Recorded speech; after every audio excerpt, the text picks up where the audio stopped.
Dear students, நம்ம தேசத்தில் மக்கள் நல்ல வழியில் தர்மத்துடன் எப்படி வாழணும்னு சொல்வது 2 இதிகாசங்கள், ராமாயணம் மற்றும் மகாபாரதம். அதில் 7th ஸ்டாண்டர்ட் ஹிந்தி சப்ளிமெண்ட்ரி ரீடரில் நம்ம பார்க்க போகிறது பால் மகாபாரத கதை. வாழ்க்கைக்கு தேவையான நெறிமுறைகளை கற்றுத்தரும் இந்த கதையை சாப்டர் வைஸாக நாம் தெளிவாக பார்க்க போகிறோம். கதைக்கு போகிறதுக்கு முன்னாடி சப்ளிமெண்ட்ரி ரீடர் அப்படின்னு பார்த்தீங்கன்னா அது எக்ஸாமினேஷன் பாயிண்ட் ஆஃப் வியூவில் பார்க்கும்போது எப்பயுமே கொஷின் ஆன்சர்ஸ் மட்டும்தான் கேட்பாங்க. ஆனால் நம்ம எக்ஸாமினேஷன் பாயிண்ட் ஆஃப் வியூவில் பார்க்காம அதை படித்தோம் அப்படின்னா நம்மளுக்கு கண்டிப்பாக வெக்காபுலரி என்ரிச்மெண்ட்டும் கிடைக்கும், ஹிந்தி படிக்கிறது நல்ல ஃப்ளூயன்சியாகவும் நம்மளுக்கு இருக்கும். அதனால் எப்பயுமே லைன் பை லைன் அந்த ஸ்டோரியை படிங்க, அதுதான் எப்பயுமே நம்மளுக்கு நல்லது. இந்த சாப்டரில் நம்ம பார்க்க போகிறது பீஷ்ம பிரதிஜ்ஞா. பீஷ்மருடைய உறுதிமொழின்னு அர்த்தம், அவருடைய வாக்குறுதி. பிரதிஜ்ஞா அப்படின்னா உறுதிமொழி இல்லை வாக்குறுதி அப்படின்னு எடுத்துக்கலாம். வாங்க சாப்டருக்கு போகலாம். तेजस्वी पुत्र को पाकर राजा प्रफुल्लित मन से नगर को लौटे और देवव्रत राजकुमार के पद को सुशोभित करने लगे. தேஜஸ்வி புத்திர, ரொம்ப ஒரு பலமான, ரொம்ப வலிமை மிகுந்த ஒரு மகன் அவருக்கு திரும்ப கிடைத்ததுனால ரொம்ப சந்தோஷமா, பிரஃபுல்லித் அப்படின்னா சியர்ஃபுல், ரொம்ப உற்சாகமான ஒரு மனதோட அவர் நகருக்கு திரும்ப வராரு. தேவவிரத ராஜ்குமார் கேப்பத்த, தேவ ராஜ்குமார் ஆகிய அந்த ஒரு பதவியில அவரை ஒப்பனை செய்து ரொம்ப சந்தோஷப்படுறாரு. 4 वर्ष और बीत गए.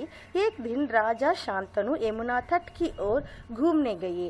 दो वहां अप्सरा सी सुंदर एक तरुणी खड़ी दिखाई थी. तरुणी का नाम सत्यवती था. 4 வருஷங்கள் கடந்துட்டு ஒரு நாள் ராஜா சாந்தனு யமுனா நதிக்கரையில் கூம்னேனா உலா போகிறாரு. அப்போ என்ன ஆகுதுன்னா, அப்சாராசி சுந்தர், அப்சாரானா ஒரு தேவதை மாதிரி ஒரு அழகான தருணினா ஒரு இளம் வயது பெண் அங்கே நின்றுட்டு இருக்காங்க. தருணிக்கா நம்ம அவங்களோட பேர் சத்தியவதி என்பதாகும். गंगा के वियोग के कारण राजा के मन में जो विराग छाया हुआ था वह इस तरुणी को देखते ही विलीन हो गया. सो கங்கா நதியாகி அந்த மனைவி அவங்கள விட்டு பிரிஞ்சதுனால, வியோக் அப்படின்னா விட்டு பிரிகிற அந்த அதனால அவங்க மனசு ரொம்ப விரக்தி அடைஞ்சிருந்தார் இல்லையா. அது அவருக்கு எப்படி இருந்தது அப்படின்னா, இந்த கன்னி பெண்ணை, இந்த இளம் வயது பெண்ணை பார்க்கும்போது அவருக்கு அந்த கஷ்டமானது விலகி சென்ற மாதிரி இருந்தது. उस सुंदरी को अपनी पत्नी बनाने की इच्छा उनके मन में बलवती हो उठी और उन्होंने सत्यवती से प्रेम याचना की. ஸோ அந்த சுந்தரி, அந்த அழகான அந்த பெண்ணை அவருக்கு மணந்து கொள்ளணும், கல்யாணம் பண்ணணும் அப்படின்னு ஒரு ஆசை வருது. ரொம்ப பல்வதி அப்படின்னு ரொம்ப உறுதியாக அதை செய்யணும் அப்படின்னு அவருக்கு ஒரு ஆசை வருது. உடனே அவர் என்ன பண்ணுறாரு, சத்யவதி அவங்க கிட்ட போயிட்டு பிரேம் யாச்சனா, நீங்கள் என்னை கல்யாணம் பண்ணிக்க சம்மதமா அப்படின்னு அவங்க கிட்ட கேட்குறாரு. சத்யவதி போலி, மேரே பிதா बल्लाहों के सरदार है, पहले उनकी अनुमति ले लीजिए, फिर मैं अपनी पत्नी बनाने को तैयार हूँ. उन्हें அந்த சத்தியவதி அப்படின்றவங்க என்ன சொல்கிறாங்க, எங்கள் அப்பா பல்லாஹோம் அப்படின்னா, மல்லாஹோம் அப்படின்னா சீஃபேரர்ஸ், அதாவது கடல் மீனவர்கள் இருக்காங்க இல்லையா, பல்லாஹோம் மீனவர்களுடைய தலைவர், சர்தார் அப்படின்னா அவங்களுடைய தலைவர் ஆவார். நீங்கள் முதல்ல அவர்கிட்ட அனுமதி வாங்குங்க, அனுமதி லே லீஜியே, ஃபிர் மை அப்னே ஆப்கி பத்னி பனானேக்கு தயார் ஹூ, நான் கண்டிப்பாக நான் அது உங்களுக்கு அவரை சம்மதிச்சிட்டாரு, நான் அவங்களோட மனைவி ஆகிறேன் அப்படின்னு சொல்கிறாங்க. ராஜா शांतनु ने जब अपनी इच्छा उन पर प्रकट की तो खेवटराज ने कहा आपको मुझे एक वचन தேனா படேகா. ராஜா சாந்தனு உடனே அவங்க சொன்ன மாதிரி அவங்களோட அப்பா கேவட்ராஜ் அப்படின்றவர்கிட்ட போய் அவங்க கேட்குறாங்க. உடனே அவர் என்ன சொல்கிறாரு அப்படின்னா, आपको मुझे एक वचन देना पड़ेगा, நீங்கள் எனக்கு ஒரு வாக்கு அளிக்கணும் அப்படின்னு சொல்கிறாரு. राजा ने कहा जो मांगोगे दूंगा, यदि वह मेरे लिए अनुचित ना हो. केवटराज बोले आपके बाद हस्तिनापुर के राज सिंहासन पर मेरी लड़की का पुत्र बैठेगा, इस बात का आप मुझे वचन दे सकते हैं. ஸோ ராஜா என்ன சொல்கிறாரு அப்படின்னா, நீங்கள் என்ன வேணால் கேட்கலாம், ஒரு வச்சன் கொடுக்கணும் அப்படின்னு சொன்னார்லே, ஒரு வாக்குறுதி கொடுக்கணும். கேவட்ராஜ் அதாவது சத்தியவதியோட அப்பா என்ன சொல்கிறாரு, நீங்கள் எனக்கு ஒரு வாக்களிக்கணும்னு சொல்கிறாரு. உடனே அந்த ராஜா என்ன சொல்கிறாரு, நீங்கள் என்ன வேணாலும் கேட்கலாம், ஆனால் இஃப் அது எப்படி இருக்கணும் அப்படின்னு பார்த்தீங்கன்னா, அனுச்சித், எனக்கு அது நியாயமுள்ள செயலாக இருக்கணும். அனுச்சித் அப்படின்னா ஒரு அன்ஃபேரான செயலாக இல்லாமல் நீங்கள் எது வேணாலும் கேட்டிங்கன்னா நான் கொடுக்குறேன் அப்படின்னு சொல்கிறாரு. உடனே அந்த கேவட்ராஜ் என்ன சொல்கிறாரு அப்படின்னு பார்த்தீங்கன்னா, आपके बाद ஹஸ்தினாபூர் கே ராஜ சிங்ஹாசன், உங்களுக்கு அப்புறம் நீங்க இப்ப ராஜாவா இருக்கிறீங்களே, உங்களுக்கு அப்புறம் என்னுடைய மகளுடைய மகன், அதாவது என்னுடைய பேரன் வந்து அந்த அரியணையில அமரணும், அப்படி அதுக்கு நீங்க எனக்கு ஒரு வாக்கு கொடுக்கணும். இஸ் பாத் கா ஆப் முझे वचन दे सकते हैं அப்படின்னு அவர் கேட்கிறாரு. இப்ப வந்து பீஷ்மர் இருக்கிறாரு இல்லையா, இப்ப இந்த மாதிரி ஒரு கேள்வி கேட்கும்போது ராஜா அதுக்கு என்ன பதில் சொல்றாருன்னு பார்க்கலாம். केवट राज की शर्त राजा शांतनु को नगावार लगी. गंगा सदु को छोड़कर अन्य किसी को राजगद्दी पर बैठने की कल्पना तक उनसे न हो सकी. निराश और उद्विग्न मन से वह नगर की ओर लौट आए. किसी से कुछ कह भी ना सके, पर चिंता उनके मन को कींटे की तरह कुतर कुतर कर खाने लगी. கேவட் ராஜ் கி ஷர்ஜனாவோட இந்த கண்டிஷன் வந்து ராஜா சாந்தனுக்கும் நகாவார்னா ரொம்ப வந்து ஒரு கஷ்டமளித்ததா இருந்தது. கங்கா சது கொச்சோடுக்கர், கங்கையோட புதல்வனான அந்த பீஷ்மரை விட்டுட்டு அந்நிய கிசி கோ ராஜ் கதி பர் பைட்னே, ஸோ இன்னொருத்தர் வந்து அந்த ராஜ அரியணையில் அமர வைக்கிறதுக்காக அவர் ஒரு கல்பனா, அது ஒரு கனவு கூட அவர் நினைச்சு பார்த்ததில்லை. நிராஷ் அவர் உத்கின் மன்சே, நிராஷ் அப்படின்னா ரொம்ப நிராசை அடைந்தவராகவும் ரொம்ப மனசு கவலை அடைந்தவராகவும் அவர் நகரை விட்டு அங்கிருந்து அவர் வெளியில வராரு. கிசிசே குச் கஹபி நசக்க, யாரிடமும் அவர் எந்த வார்த்தை கூட பேசாம அவர் வராரு. பர் சிந்தா உன்கே மன் கோ கீட்டேன் அப்படின்னா வார்ம்ஸ் இருக்கு இல்லையா, ஒரு புழு இருக்கு இல்லையா, அது மாதிரி வந்து மனசுல அது பெடைஞ்சிட்டே இருந்துச்சு அப்படின்னு சொல்றாங்க. देवव्रत ने देखा कि उसके पिता के मन में कोई न कोई व्यथा समाई हुई है. एक दिन उसने शांतनु से पूछा, पिताजी, संसार का कोई भी सुख ऐसा नहीं है जो आपको प्राप्त ना हो, फिर भी इधर कुछ दिनों से आप दुखी दिखाई दे रहे हैं. आपको किस बात की चिंता है? ஸோ தேவவிரதர் வந்து அவங்க அப்பா கவலையா இருக்கிறது வந்து அவரால் புரிஞ்சுக்க முடியுது. அதனால அவர் வந்து அவரு போய் கேட்கிறாரு. வெதா அப்படின்னா சோர்னஸ், அதாவது ஏதோ ஒரு காயம் அடைஞ்சிருக்காரு அப்படின்றது அவரால் புரிஞ்சுக்க முடியுது. ஒரு நாள் சாந்தனு கிட்ட போய் அவர் என்ன கேட்கிறாரு, பிதாஜி சன்சார் கா கோய், இந்த உலகத்துல ஏதாவது ஒரு சந்தோஷம் உங்களால அடைய முடியாது, உங்களால அடைய முடியாது ஏதாவது இந்த மாதிரி இருக்கா, நீங்க ஏன் கொஞ்ச நாளாவே ரொம்ப கவலையா காணப்படுறீங்க அப்படின்னு கேட்கிறாரு. அப்போ கிஸ் பாத் கி சிந்தா, நீங்க எதை பத்தி ஒரு கவலையில இருக்கிறீங்க அப்படின்னு கேட்கிறாரு. यद्यपि शांतनु ने गोल मोल बातें बताई, फिर भी कुशार्क बुद्धि देवव्रत को बात समझते देर न लगी. उन्होंने राजा के सारथी से पूछताछ करके उस दिन केवट राज से यमुना नदी के किनारे जो कुछ बातें हुई थी उनका पता लगा लिया. पिताजी के मन की व्यथा जानकर देवव्रत सीधे केवट राज के पास गए और उनसे कहा कि वह अपनी पुत्र सत्यवती का विवाह महाराज शांतनु से कर दे. ஸோ சாந்தனு கிட்ட இந்த மாதிரி கேட்கும்போது சாந்தனு என்ன சொல்றாரு அப்படின்னா, கோல்மோல் அப்படின்னா வந்து கரெக்டான ஒரு பதிலை சொல்லாம அவர் வந்து ஏதோ சொல்லி மழிப்பிடுறாரு. கோல்மோல் அப்படின்னா கரெக்டானு சொல்லாம அவங்க மழிப்பிடுறாரு. ஃபிர்பி குஷார்க் அப்படின்னா ரொம்ப குஷார்க் புத்தி, ரொம்ப ஷார்ப்னஸ், ரொம்ப புத்தி கூர்மையான தேவவிரதர் என்ன பண்றாரு அப்படின்னு பாத்தீங்கன்னா அது என்னன்னு அவரால் புரிஞ்சுக்க முடியுது. உடனே அவர் என்ன சொல்றாரு, சாரதி இருக்கார் இல்லையா, அதாவது சாந்தனு ராஜாவோட சாரதி கிட்ட போய் என்ன நடந்துச்சு அப்படின்னு கேட்கிறாரு. யமுனா நதிக்கரையில என்ன நடந்தது அப்படின்றத வந்து அந்த சாரதி வந்து அவர்கிட்ட சொல்றாரு. உடனே பிதாஜி கே மன் கி வியதா, அவருடைய மனசுல அந்த காயத்தை அவர் புரிஞ்சுட்டு உடனே அவர் என்ன பண்றாரு அப்படின்னா சீதே நேரடியா அவர் எங்க போறாரு, கேவட் ராஜ் அந்த சத்தியவதியோட அவங்க அப்பா கிட்ட போறாரு. போய் நீங்க अपनी पुत्री सत्यवती का विवाह, அவங்களுடைய கல்யாணத்தை எங்களுடைய அப்பாக்கு செஞ்சு வைங்க, மகாராஜ் शांतनु से कर दे அப்படின்னு கேக்குறாரு. केवट राज ने वही शर्त दोहराई जो उन्होंने शांतनु के सामने रखी थी.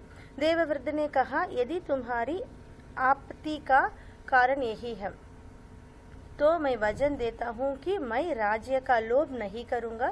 सत्यवती का पुत्र ही मेरे पिता के बाद राजा बनेगा. ஸோ கேவட் ராஜ் என்ன பண்ணாரு, திருப்பி அதே கண்டிஷனை தொகுராயி அப்படின்னு திருப்பி ரிப்பீட் பண்றாரு. இவர்கிட்ட தேவவிரதர்கிட்டையும் அதையே வந்து அவர் ரிப்பீட் பண்றாரு. தேவவிரதர் உடனே சொல்றாரு, எதி தும்ஹாரி ஆபத்தி அப்படின்னா வந்து இதுதான் உங்களோட அப்ஜெக்ஷன், நீங்க வந்து சத்தியவதியை கல்யாணம் பண்ணி கொடுக்காம இருக்கிறதுக்கு இதுதான் உங்களுடைய கவலையா, எதிர்ப்பு, அதாவது ஆப்தி அப்படின்னா வந்து எதிர்ப்பு தெரிவிக்கிறதுக்கான காரணமா அப்படின்னு கேட்டுட்டு அவர் என்ன சொல்றாரு, தோமி வச்சன் தேத்தாகும், நான் உங்களுக்கு ஒரு வாக்களிக்கிறேன். ராஜ்ய கா லோப், ஸோ அந்த ராஜ அரியணத்தோட லோப் அப்படின்னா ஆசை, அதாவது பேராசைன்னு அர்த்தம். நான் ஆசைப்பட மாட்டேன், அரியணைக்காக நான் ஆசைப்பட மாட்டேன். சத்தியவதி கா புத்திரஹி மேர பிதா, ஸோ சத்தியவதியோடைய மகன் தான் வந்து என்னோட அப்பாக்கு அப்புறம் வந்து ராஜா ஆவாங்க அப்படின்னு சொல்லி ஒரு வாக்கு கொடுக்குறாரு. केवटराज इससे संतुष्ट ना हुए, उन्होंने और दूर की सोची, बोले आर्यपुत्र, इस बात का मुझे पूरा भरोसा है कि आप अपने वचन पर अटल रहेंगे, किंतु आपकी संतान से मैं वैसे आशा कैसे रख सकता हूँ? आप जैसे वीर का पुत्र भी तो वीर ही होगा। बहुत संभव है कि वह मेरे नादी से राज्य छीनने का प्रयत्न करे, इसके लिए आपके पास क्या उत्तर है? கேவட்ராஜ் என்ன சொல்றாரு, கேவட்ராஜ் இதுசே சந்தோஷ்னாகோ, இந்த மாதிரி ஒரு வாக்கு அளித்த பிறகு கூட கேவட்ராஜ் வந்து சந்தோஷமாகல, ஒரு சந்தோஷ் அப்படின்னா ஒரு திருப்தி அடைஞ்ச மாதிரி தெரியல. உன்ஹோனே அவர் தூர்க்கி சோச்சா, ஸோ இன்னும் அவர் ஃபியூச்சரை நோக்கி பார்க்குறாரு. அவர் உடனே என்ன சொல்றாரு, ஆரியபுத்திரனா ரொம்ப புனிதமானவரே அப்படின்னு சொல்றாங்க. இஸ் பாத் கா முஜே பூரா பரோசா ஹை, நீங்க சொல்றது வந்து எனக்கு ஒரு பரோசா அப்படின்னா பிலீவ் பண்றேன், எனக்கு நம்பிக்கை இருக்கு.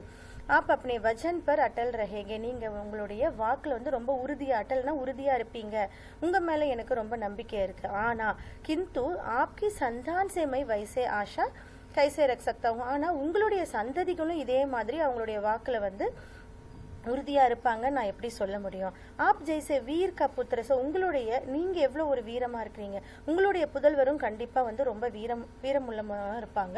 பகுத் சம்பவ் ஹே கி, சம்பவ் அப்படின்னா வந்து சான்சஸ் இருக்கு, எதுக்கு அப்படின்னா மேரே நாதி அப்படின்னா என்னுடைய பேர குழந்தைகள் மேல உங்களுடைய பேர குழந்தைகள், அதாவது வர சந்ததிகள் வந்து சண்டையிட்டு இந்த அஸ்தினாபுரத்தை வந்து அவங்க கைப்பற்றலாம், அப்படி அதுக்கு நிறைய வந்து சான்சஸ் இருக்கு அப்படின்னு சொல்லி அவர் கவலை அடைகிறார். பிரயத்தன் கரே, ஸோ அதுக்கான சான்ஸ் இருக்கு அப்படின்னு அவர் சொல்றாரு. इसके लिए आपके पास क्या, இதுக்கு உங்ககிட்ட என்ன பதில் இருக்கு அப்படின்னு அவர் கேட்கிறாரு. केवटराज का प्रश्न अप्रत्याशित था, उसे संतुष्ट करने का यही अर्थ हो सकता था कि देवव्रत अपने भविष्य का भी बलिदान कर दे, किंतु पितृभक्त देवव्रत इससे जरा भी विचलित नहीं हुए. गंभीर स्वर में उन्होंने यह कहा, मैं जीवन भर विवाह नहीं करूंगा, आजन्म ब्रह्मचारी रहूंगा, मेरे संतान ही ना होंगी, अब तो तुम संतुष्ट हो. கேவட்ராஜ் இந்த மாதிரி ஒரு பிரச்சனை, இந்த மாதிரி ஒரு கேள்வி கேட்பாரு. அது எப்படி இருந்துச்சுன்னா ஒரு அன்எக்ஸ்பெக்டட், ஸோ எதிர்பார்க்காத ஒரு கேள்வியா இருந்துச்சு.